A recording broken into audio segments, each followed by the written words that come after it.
We are part of the nation's oldest, probably the world's oldest Jewish-Palestinian living room dialogue, preparing for our 210th meeting.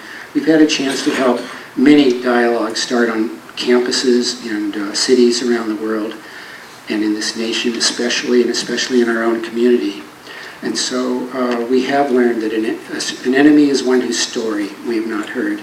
And tonight you'll have an opportunity to really experience story, being heard, listening, things that are so needed on the planet and that can change the quality of classrooms, campuses, homes, businesses, and nations. It's always really important to find out who's in the room. And so just in one breath, who we are and what brought us here tonight.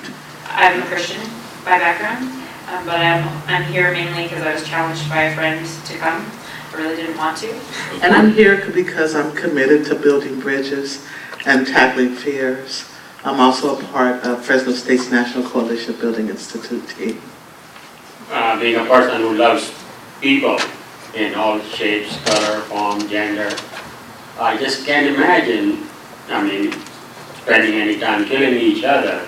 Life is too short, too precious, so the only thing I can think of is to talk to each other. So even though I fight for a living, I'm a lawyer, I think it's probably a good thing for me to learn about how to deal with issues in other ways. So what is dialogue? Dialogue for us is about listening to learn. It's about opening ourselves to another person's story and their life view and their world paradigm so that we can learn one that is separate or different from ours. Each of us comes into this circle with a very important story of our own. We have our own life experience that we've lived. It's not to give any of that up or to deny its importance. It's to acknowledge that our own worldview is limited.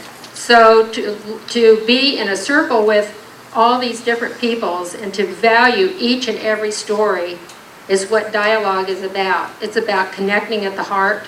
It's about opening up so that if I know more about the stories in this room and you know more about them as well, we're going to be much better able to resolve issues and world problems because we're going to have more answers and more insights about what each person needs.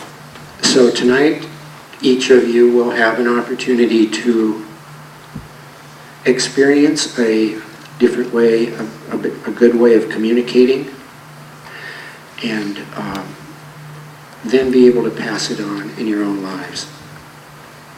So this will be for a half hour. And the half hour is going to pass very quickly, I promise you. And it will begin by each of you choosing a partner. It will be somebody you do not know. Ideally, it is somebody who you do not get along with particularly well, because that's where the real opportunity is. For 15 minutes of that half hour, one person will be the storyteller, and the other person will be the listener and will only listen to learn.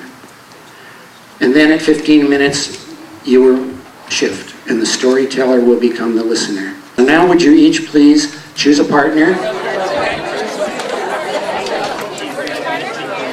And you may begin telling your story with your great-grandparents, your grandparents, your birth, or anywhere in your life where you are comfortable beginning your story.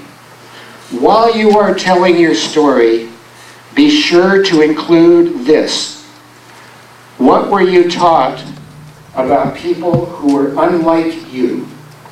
What were you taught about people who were outside of your family, outside of your circle, outside of your faith tradition? What were you taught about the other as you were growing up? Grandparents in LA.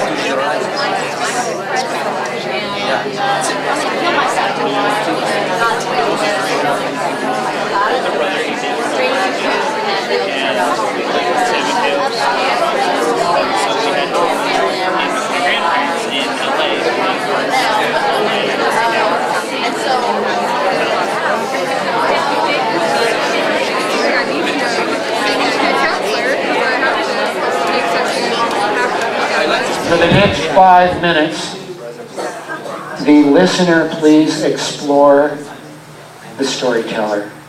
You said something that really touched me. Could you tell me more about that? Or you said something that seemed to mean a great deal to you. Could you expand on that part of your story a bit? The listener inquire about the storyteller.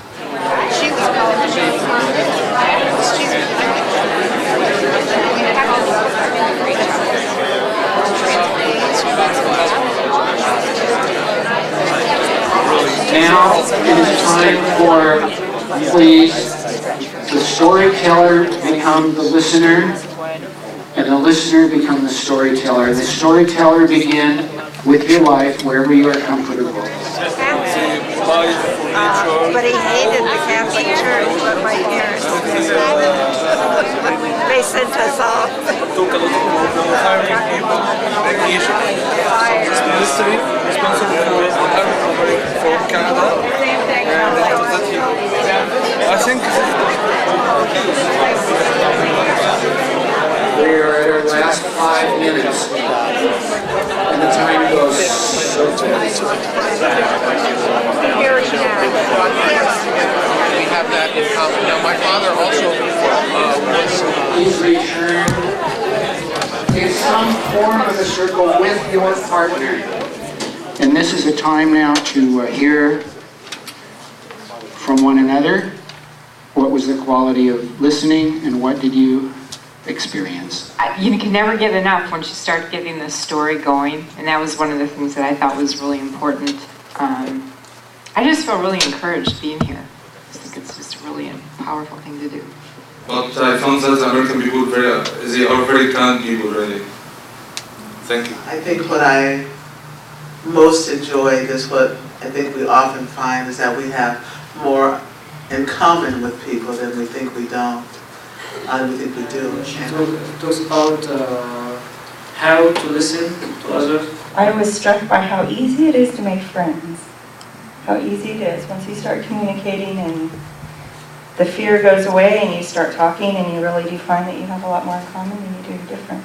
And you can see there's not much to facilitating an evening like this, except for the hosts who provided a safe place and just allow people to listen to each other and to express their stories in a place that is trustworthy.